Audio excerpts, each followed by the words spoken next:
So hello everyone, welcome back to my channel Sumod science. और जैसे कि हमारी पूरी सीरीज़ चल रही है क्लास 6, 7, 8 एनसीईआरटी के सभी चैप्टर को एक्सप्लेन करने की, और आज हम वापस से वीडियो के साथ हैं एनसीईआरटी क्लास 7 साइंस के चैप्टर 6 रेस्पिरेशन इन ऑर्गेनिजम्स को एक्सप्लेन करने के लिए। ठीक है, सो जल्दी से मैं आपको बता दूं कि प्लीज़ अगर आपने मेरे चैनल को सब्सक्राइब नहीं किया, क्योंकि मैं सारी वीडियोस डालूंगी और सारी वीडियोस को डालने के लिए आपको मेरे चैनल को सब्सक्राइब करना पड़ेगा। ज़्यादा से ज़्यादा सब्सक्रिप्शन होगा तो क्या होगा कि मैं वीडियो और ज़्यादा अच्छे से डाल पाऊँगी। ठीक है, और आपको भी आसानी होगी कि आपको सारी वीडियोस एक साथ एक्सेस करने के लिए मिल जाएंगी। मैं 6, 7, 8 की अलग अलग प्लेलिस्ट बना चुकी हूँ और उसमें ही डाल दूँगी ताकि आपको सारी वीडियो एक साथ मिल जाएँ। और मैं अगर आपको इससे वैल्यू मिलती है तो लाइक में क्या कंजूसी आप करते हैं, लाइक ज़रूर कर दिया करिए मेरी वीडियोस को। ठीक है, और मैं बिना किसी देरी के, बिना टाइम वेस्ट किए चीज़ों को शुरू कर रही हूँ कि रेस्पिरेशन ऑर्गेनिज्म चैप्टर आखिरकार है क्या।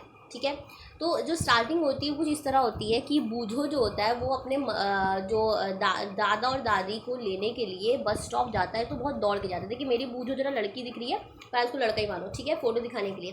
तो जब वो दौड़ के जाता है अपने दादा दादी से खुशी खुशी मिलने, तो उसकी सांस जो है वो फूलने लगती है। आपको पता होगा जब दौड़ते हो तो आपकी सांस फूलने लगती है। जब सांस इसकी फूलने लगती है तो उसकी जो दादी होती है वो इससे पूछती है सांस क्यों फूली, तो कहते हैं खुशी के बारे में दौड़ के आ रहा था।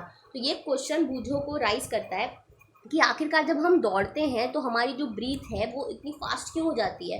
तो जो क्वेश्चन है बूझो का, इसकी जो आंसर है वो ये है कि ब्रीथिंग आखिरकार हम करते क्यों हैं, और हमारा रेस्पिरेशन ब्रीथिंग का एक पार्ट है, यानी ब्रीथिंग एक पार्ट है रेस्पिरेशन का। तो हम सबसे पहले जानेंगे कि आखिरकार रेस्पिरेशन होता क्या है। ठीक है, तो रेस्पिरेशन को जानने के लिए सबसे पहले आखिरकार हम रेस्पायर क्यों करते हैं इसको जानना बहुत ज़्यादा ज़रूरी है।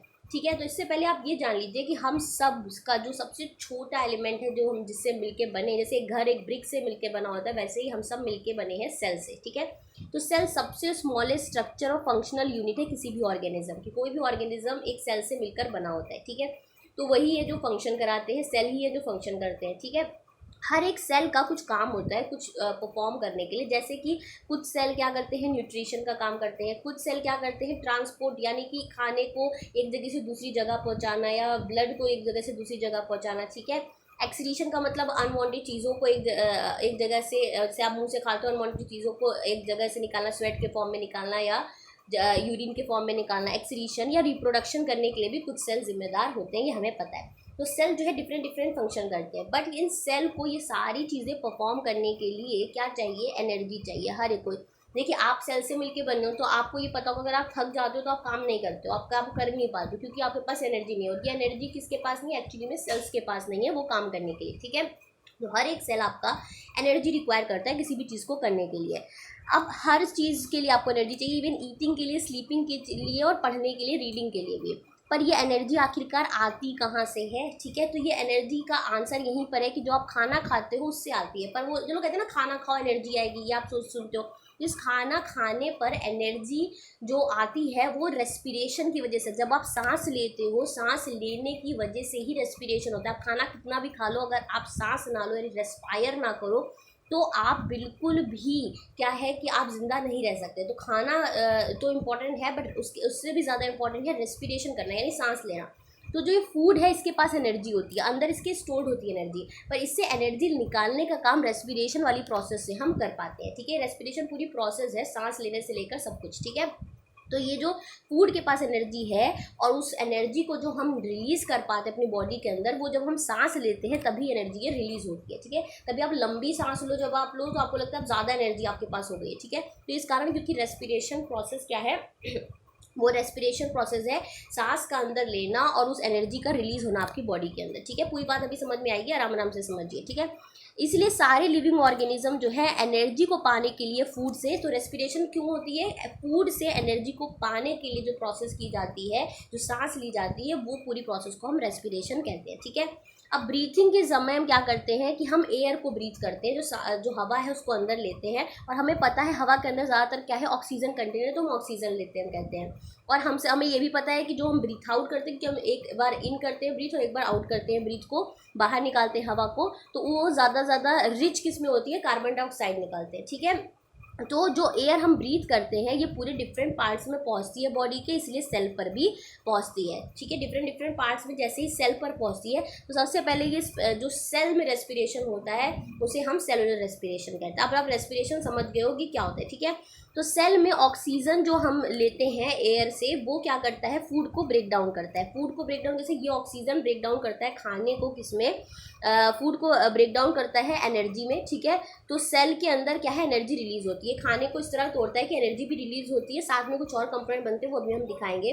तो जहाँ सेल के अंदर एनर्जी रिलीज होती है हमारे ऑक्सीजन लेने पर उसे हम सेलुलर रेस्पिरेशन कहते हैं। ठीक है, ऑक्सीजन हमने लिया हवा की मदद से और सेल है ये मान लीजिए आपका, और सेल के अंदर जो एनर्जी रिलीज़ हुई, ठीक है, ऑक्सीजन लेने पर सेल के अंदर जो एनर्जी रिलीज़ हुई इसे हम सेलुलर रेस्पिरेशन के टर्म्स में बोलते हैं। सेलुलर रेस्पिरेशन सेल के ही ऑर्गेनिज्म में होगा, ऑर्गेनिज्म के सेल में होगा। ठीक है, तो रेस्पिरेशन भी दो तरीके के होते हैं। एक आपको पता चला कि सेल के अंदर आपने जो सांस ली और उसमें जो ऑक्सीजन ने तोड़ा फूड को एनर्जी में, वो आपका रेस्पिरेशन हुआ। दो तरीके के रेस्पिरेशन होते हैं, एक एरोबिक रेस्पिरेशन जहां हम ऑक्सीजन ले रहे हैं ना, हम एयर ले रहे हैं ऑक्सीजन। ठीक है, अगर ऑक्सीजन ने क्या किया, अगर सेल में फूड को ऑक्सीजन ने तोड़ा, किसमें, कार्बन डाइऑक्साइड, वाटर में और एनर्जी में, ऑक्सीजन की मदद से हमने अगर यूज़ किया है, ठीक है, तो जो ब्रेक डाउन होता है ग्लूकोज का उसे हम एरोबिक रेस्पिरेशन कहते हैं। मतलब कि एरोबिक रेस्पिरेशन में क्या होता है कि ग्लूकोज, जो आपका खाना होता है उसमें हम ग्लूकोज लिखते हैं यहाँ पे क्योंकि खाने में ग्लूकोज होता है।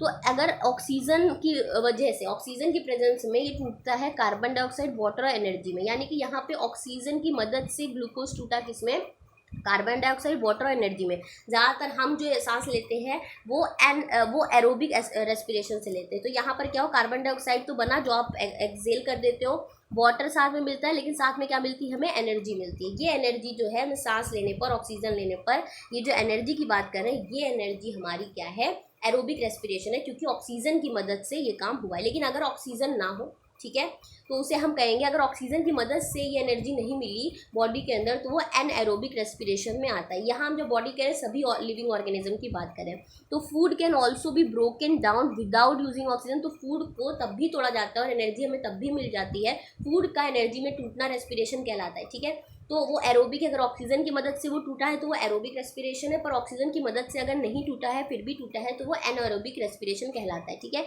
ऐसे एक्सपिरेशन को हम क्या कहते हैं, रेस्पिरेशन को एनएरोबिक रेस्पिरेशन। तो आप ये जानते हो कि कुछ ऑर्गेनिज्म ऐसे होते हैं जो हवा में नहीं रहते, नहीं एयर ऑक्सीजन की में भी नहीं रहते, तब भी वो सर्वाइव कर पाते हैं। उसका एग्जाम्पल है ईस्ट। ठीक है, यीस्ट एक माइक्रो ऑर्गेनिज्म है। 8th क्लास में आप अच्छी तरह से माइक्रो ऑर्गेनिजम्स के बारे में जानेंगे तो आप यीस्ट को भी अच्छी तरह जानेंगे। अभी आप 7th क्लास में इतना जान लो कि यीस्ट एक माइक्रो ऑर्गेनिज्म है। तो ये क्या है, बिना एयर के भी सर्वाइव कर पाता है। बिना एयर के सर्वाइव करने का, बिना ऑक्सीजन के। तो जब ऑक्सीजन नहीं होता तो आखिरकार ये कैसे रेस्पायर करते हैं। ठीक है, इनमें एनर्जी कैसे इनको मिल पाती है बिना एयर की प्रेजेंस में। तो एब्सेंस, जब ऑक्सीजन एब्सेंस रहता है, इन सारों जितने भी, सिर्फ ईस्ट नहीं और भी कई हैं, तो ऐसे सारे लिविंग ऑर्गेनिज्म को हम कहते हैं एनेरोब्स। ठीक है, एनएरोबिक से बना है एनारोब्स, और ये एनर्जी पाते हैं एनारोबिक रेस्पिरेशन से। एनारोबिक रेस्पिरेशन, यहाँ ऑक्सीजन नहीं तोड़ता है इनको। ठीक है, तो यहाँ क्या होता है, ऑक्सीजन जो है in the absence of oxygen, oxygen जब नहीं होता तो ग्लूकोज आखिरकार अल्कोहल में टूटता है। किसमें टूटता है, अल्कोहल। और बाकी कार्बन डाइऑक्साइड तब भी मिल रहा था, तो यहाँ पे भी मिल रहा है, और एनर्जी यहाँ पर भी रिलीज हो रही है जो हमें एनर्जी चाहिए। ठीक है, तो यहाँ क्या बन जाता है, अल्कोहल, और वहाँ क्या बनना था, वाटर बनता है जब वहाँ पर हम ऑक्सीजन की प्रेजेंस में करते हैं। तो in the absence of oxygen ये क्या बनता है, अल्कोहल, कार्बन डाइऑक्साइड और एनर्जी। ठीक है, अब ये अल्कोहल बनने की वजह से जितने यीस्ट हैं, आप माइक्रो ऑर्गेनिज्म चैप्टर में भी ये पढ़ेंगे कि ये किसके लिए इस्तेमाल होते हैं, वाइन और बियर इस्तेमाल करने में। क्योंकि जैसे ही ये सांस लेते हैं इनके अंदर अल्कोहल बन जाता है, और अल्कोहल बन जाता है तो इनको हम लेकर, यीस्ट को लेकर हम क्या बना देते हैं, हम इनको यूज़ करते हैं वाइन और बियर बनाने के लिए। ये सिंगल सेल ऑर्गेनिज्म यीस्ट कोई पूछे तो इसीलिए हम अल्कोहल और वाइन बनाने के लिए इनका इस्तेमाल करते हैं, क्योंकि ये रेस्पायर कैसे करते हैं, एनएरोबिकली करते हैं। और एनएरोबिकली करने में ये क्या करते हैं, अल्कोहल को फॉर्म करते हैं, साथ में कार्बन डाइऑक्साइड और एनर्जी को निकालते हैं। ठीक है, अब हमारी बॉडी में एक तो हो गया जो नॉर्मल एरोबिक रेस्पिरेशन करते हैं, हम सांस लेते हैं और ऑक्सीजन की प्रेजेंस में ये किसमें टूटता है, जो मैंने बात बताई थी आपको यहाँ पर। तो ऑक्सीजन के बदले में कार्बन डाइऑक्साइड, वाटर, और जो एनर्जी हमें चाहिए वो हमें मिल जाती है। ग्लूकोज को, फूड को इसमें तोड़ता है। लेकिन अगर हम भी एनारोबिक रेस्पिरेशन भी कभी कभी करते हैं, जिसका आंसर तब है जब जो भाग के आ रहा था और जब भाग कर वो हफने लगता है। तो हाफते हम क्यों है, सांस से हाफने का मतलब होता है हम सांस से बहुत जल्दी जल्दी लेने लगते हैं, और जल्दी जल्दी लेने का मतलब ये होता है उस समय जब हम भाग लेते हैं हमारी मसल्स क्या करती हैं, मसल्स रेस्पायर करती हैं एनएरोबिकली, ठीक है। हमारी जो मसल्स होती हैं वो उस समय वो भी रेस्पायर करने लगती हैं। वो कैसे करती हैं, बहुत शॉर्ट टाइम के लिए क्या करती हैं कि हमारी बॉडी को ज़्यादा ऑक्सीजन चाहिए। ज़्यादा ऑक्सीजन का मतलब है कि हमारी बॉडी को एनर्जी बहुत ज़्यादा चाहिए, ये काम करने के लिए अब उसको एनर्जी चाहिए, और एनर्जी के लिए क्या करना होता है हमें, हमारी मसल्स काम करना शुरू कर देती हैं। तो जितनी भी हैवी एक्सरसाइजेज होती हैं इन सब में एनर्जी की डिमांड हाई होती है, लेकिन ऑक्सीजन जो है वो लिमिटेड है। वो तो सांस लेने पे आप जो ले रहे हो उतनी ऑक्सीजन ले रहे हो, उतनी एनर्जी बना रही है, तो एक्स्ट्रा एनर्जी कहाँ से आएगी। तो ये जो एक्स्ट्रा एनर्जी है ये मसल्स एरोबिक रेस्पिरेशन करते हैं। इस दौरान मसल्स क्या करते हैं, आप ये देख लो कि जो मसल्स ग्लूकोज के अंदर होते हैं, यानी कि सॉरी जो ग्लूकोज मसल्स के अंदर होते हैं, ये एब्सेंस, ऑक्सीजन नहीं होता तभी एनारोबिक रेस्पिरेशन होता है।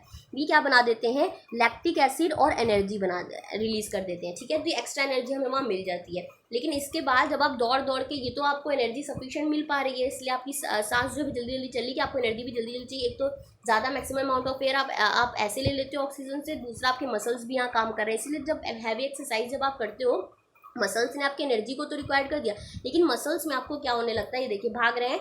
मसल्स ने क्या किया कि आपके क्रैम्प्स यानी आपको दर्द होना शुरू हो जाता है मसल्स के अंदर हैवी एक्सरसाइज के बाद। तो क्योंकि आपके मसल्स में क्या है, लैक्टिक एसिड जो फॉर्म हुआ है वो एक्यूमुलेट हो गया है, ठीक है। ये जो लैक्टिक एसिड फॉर्म हुआ है वो क्या हो गया, एक्यूमुलेट हो गया। अभी लैक्टिक एसिड को क्या है वापस से करने के लिए आपको क्या कर जाता है, अगर आप वार्म वाटर लो, ठीक है, वार्म वाटर नहीं गर्म पानी में अगर आप अपने मसल्स या किसी को रखो, जैसे मान लो पैर में मसल्स में दर्द होने लगी है, तो आप पैर में गर्म पानी में रखो, तो क्या होता है, ब्लड सर्कुलेशन अच्छा होता है। यहाँ देखिए मसल सेल्स क्योंकि एनारोबिकली एक्सपायर की हुई है, पार्शियल ब्रेकडाउन ग्लूकोज का किसमें हो गया था, लैक्टिक एसिड में, और ये लैक्टिक एसिड अक्यूमुलेट हो गया आपके मसल्स में।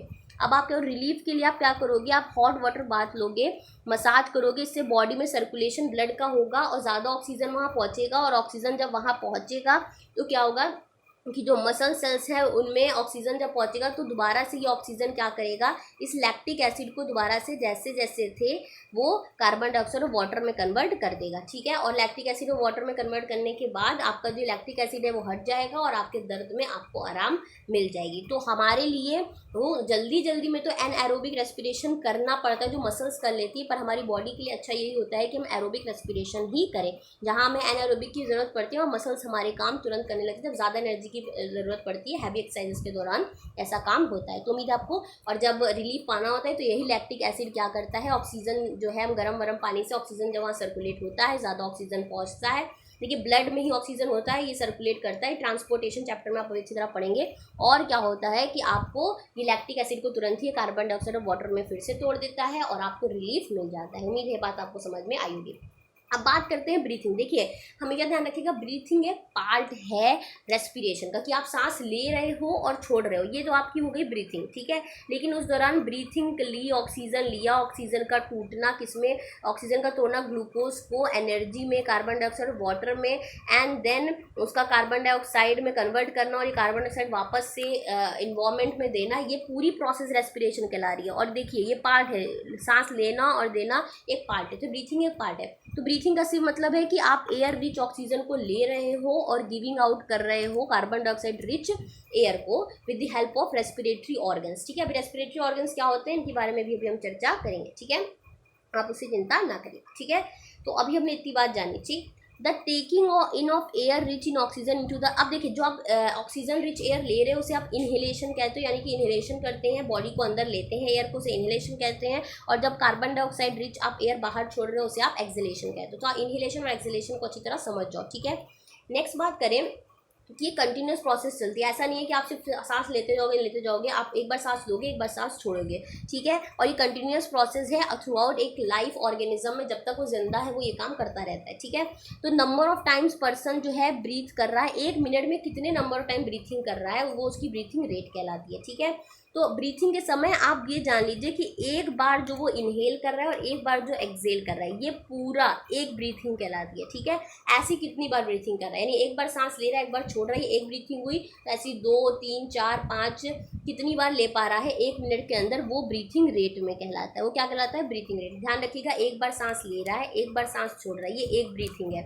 ऐसी कितनी बार ये ब्रीथिंग एक मिनट के अंदर कर रहा है ये आप गिनोगे और उसके बाद आप कहोगे ये इस समय ब्रीथिंग रेट चल रहा है, ठीक है।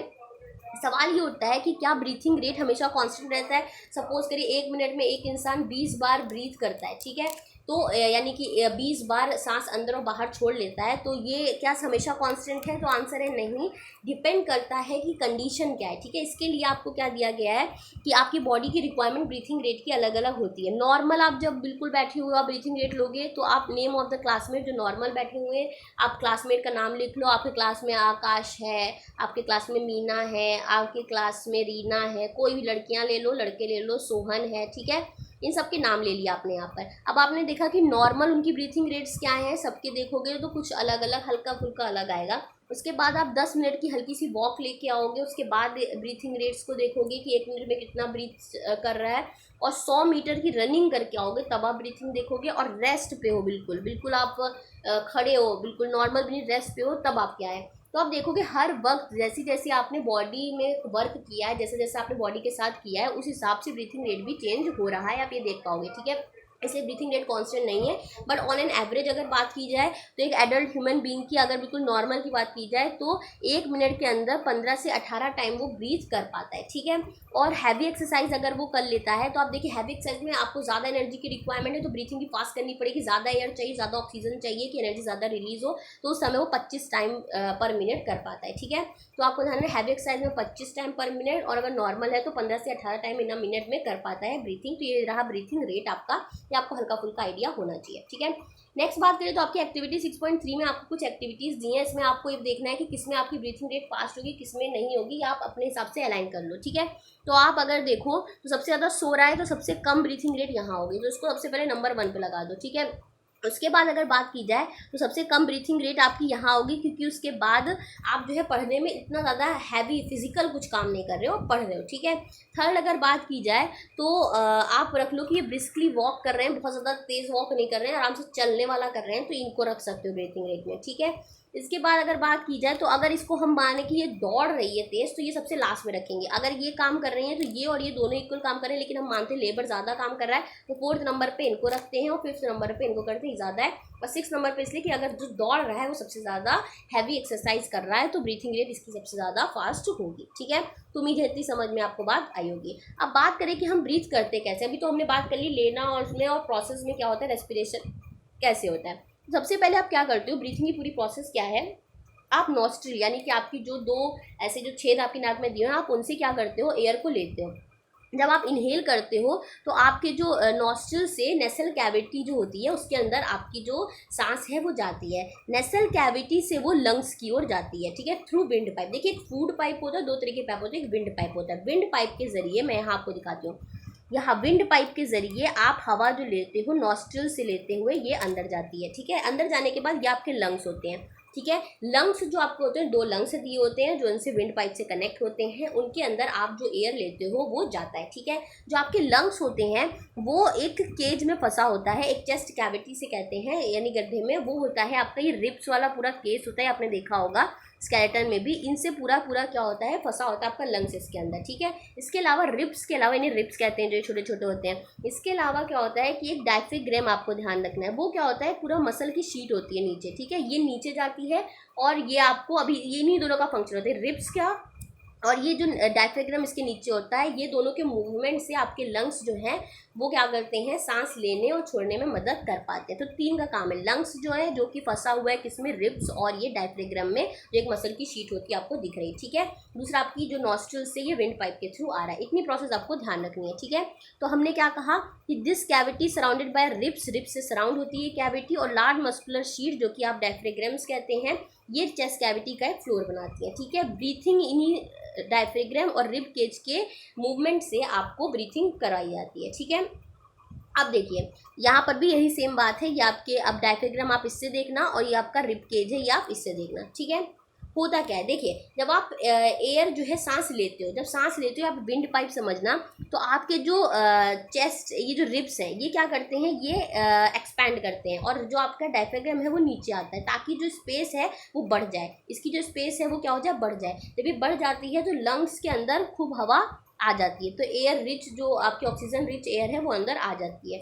एक्सेल करने के टाइम क्या होता है कि ये जो आपके रिब्स केज है वो क्या करते हैं, कॉन्ट्रैक्ट करते हैं, सिकुड़ते हैं और ये भी आपका ऊपर चला जाता है। इससे क्या होता है, बहुत ही कॉन्ट्रैक्ट कर जाता है और इसलिए एयर जो है वो प्रेशर इसमें ज़्यादा हो जाता है और एयर जो है वो बाहर चली जाती है, लंग्स जो है दबते हैं और ये एयर हमारी बाहर जाती है। ऐसे लंग्स फूलते हैं और एयर हमारी अंदर आती है। तो ध्यान रखना है कि इनहेल करते समय ये जो रिब्स है वो एक्सपैंड करते हैं और डायफ्राम नीचे आता है और एयर हमारी इसीलिए अंदर लंग्स के अंदर भर जाती है। एक्सेल करते समय ये जो है जो रिब्स है वो कॉन्ट्रैक्ट करते हैं, डायफ्राम भी ऊपर जाती है और एयर हमारा बाहर चला जाता है। ठीक है, यहाँ पर भी आप देख लीजिए। तो जब हम हवा को अंदर ले रहे हैं तो ये देखिए कैसे फूल गए हैं, रिब्स केज बढ़ गए हैं और ये भी ऊपर चला गया है। ठीक है, और इसमें क्या होता है, सॉरी ये नीचे आता है। ठीक है, और इसमें क्या होता है, ये ऊपर जाता है और ये कॉन्ट्रैक्ट करता है, जिससे पूरा की तरह पूरा कॉन्ट्रैक्ट करता है और एयर जो है वो बाहर आती है। ठीक है, तो ये हमारे इनहेल और एक्सेल हो गए।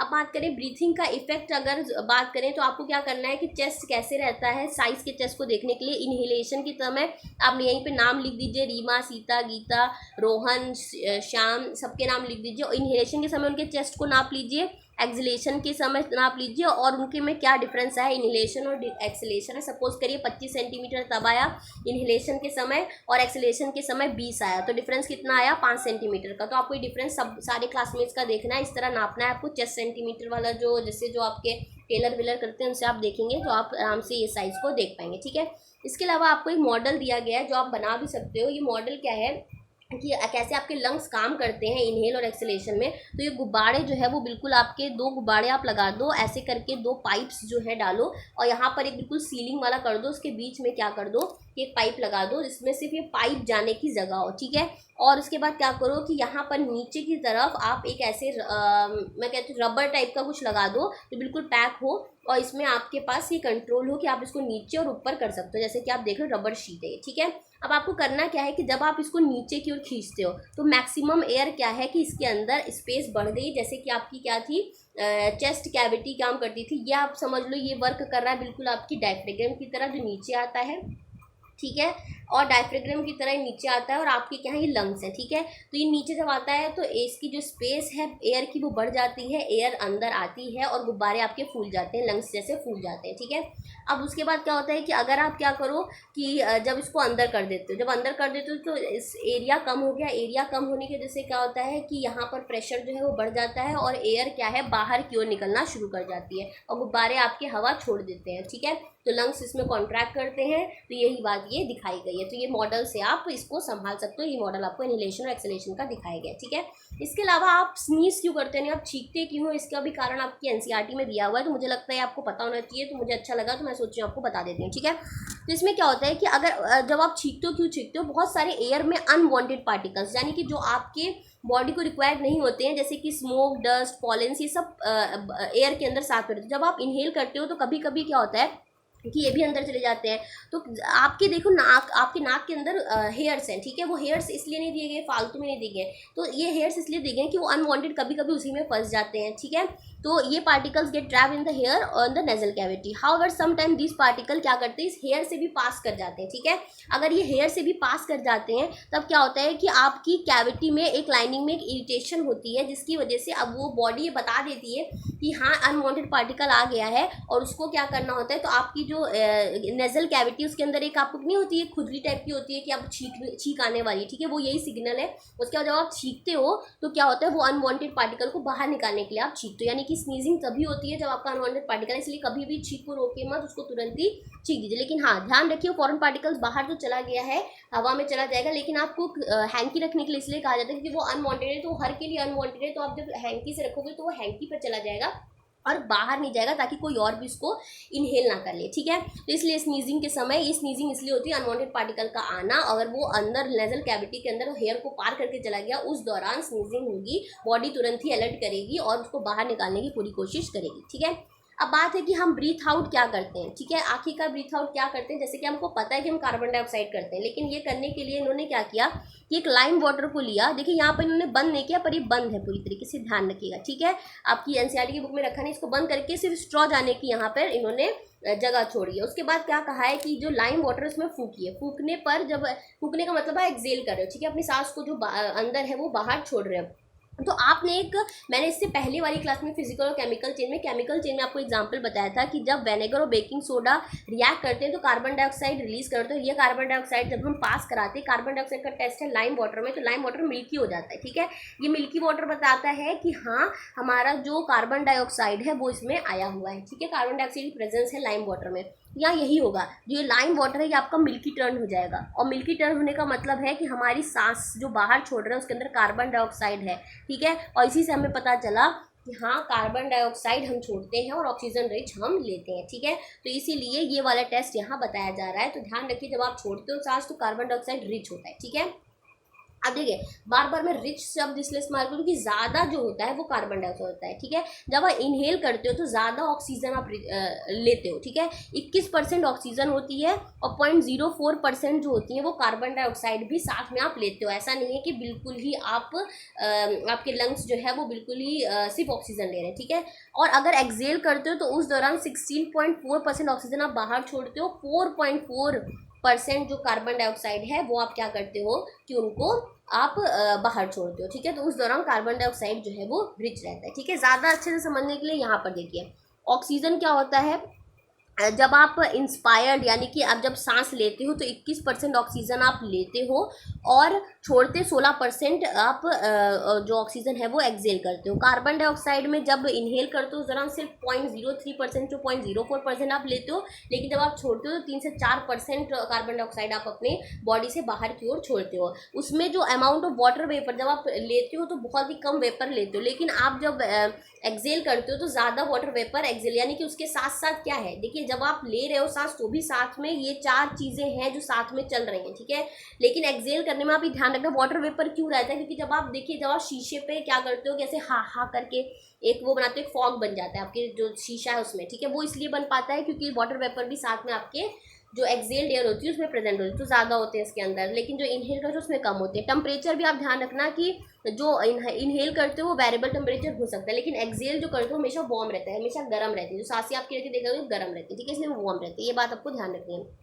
नेक्स्ट बात करें तो हर एनिमल ब्रीथ जो करता है वो अलग तरीके से करता है। हम लोग तो नॉर्मल, देखिए नॉर्मल जो एलिफेंट है, हम लोग हैं, लॉयंस है, काउज है, गोट, फ्रॉग, लिजर्ड, स्नेक्स, बर्ड्स, ये सारे जो है लंग्स इनके पास होता है इनकी चेस्ट कैविटी में, और बिल्कुल हमारी तरह सांस लेते हैं जिनके पास लंग्स है। अब जिनके पास लंग्स नहीं है वो उनके बारे में कुछ दिया हुआ वो किससे लेते हैं। तो सबसे पहले बात आती है कॉकरोच की। तो ध्यान रखना कॉकरोच के जो एक ओपनिंग होती है, कॉकरोच कैसे सांस लेते हैं, कॉकरोच के पास लंग्स नहीं होते, तो कॉकरोच के पास एक ओपनिंग दी होती है, इसको स्पाइरेकल्स कहते हैं। जगह जगह से उनके एंड्स पे ओपनिंग दी होती है और ये एंड्स जो है कनेक्ट होते हैं एक एयर पाइप जिसको ट्रैकिया कहते हैं। ठीक है, ये ट्रैकिया से ही वो सांस लेते हैं। अब होता क्या है, यहाँ से आप जान लीजिए कि ये देखिए ये ट्रैकिया दिखा रही है, ये जो दिख रहा है आपको ये ट्रैकिया है। ठीक है, तो ये क्या करते हैं, जगह जगह से ओपनिंग है उसको स्पाइरेकल कहते हैं, और उनसे सांस जो है वो अंदर और बाहर ये ऑक्सीजन और कार्बन डाइऑक्साइड का एक्सचेंज एक दूसरे से कर पाते हैं। किसकी मदद से, ट्रैकिया, और लेते किससे है, स्पाइरेकल से। ठीक है, और विंड पाइप इनके अंदर चलती है जो इसको चेंज करती रहती है। तो ये आपको ध्यान रखना है, ट्रैकिया याद रखना है और स्पाइरेकल याद रखना है। ठीक है, सो इंसेक्ट्स में जितना होता है वो ज़्यादातर ट्रैकिया होता है, कॉकरोच के अंदर ध्यान रखना। अर्थवॉर्म कोई पूछे तो अर्थवॉर्म ब्रीथ करते हैं स्किन से। ठीक है, वो लंग्स से नहीं, वो कैसे ब्रीथ करते हैं, स्किन से, अपनी स्किन से। तो इसीलिए आपकी जो अर्थवॉर्म है यानी कि जो केचुआ है उसकी स्किन आपको मॉइस्ट बहुत ही स्लिमी लगती है, मतलब बहुत ही चिकनी सी लगती है।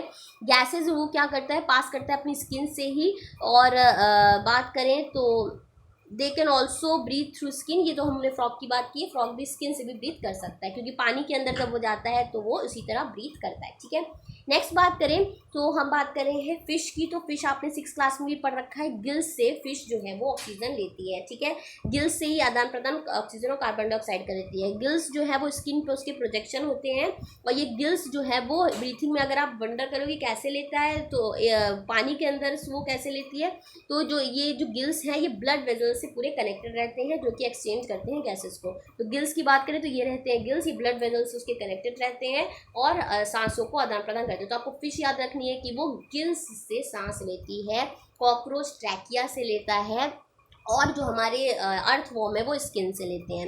अब बात करें कि क्या प्लांट्स भी लिविंग ऑर्गेनिज्म है, ये कैसे रेस्पायर करते हैं, तो जो हमारे प्लांट्स हैं उनको भी क्या चाहिए, ऑक्सीजन चाहिए। क्यों चाहिए ऑक्सीजन? जैसे हमको चाहिए, इसलिए चाहिए कि हम एनर्जी को रिलीज कर पाएँ।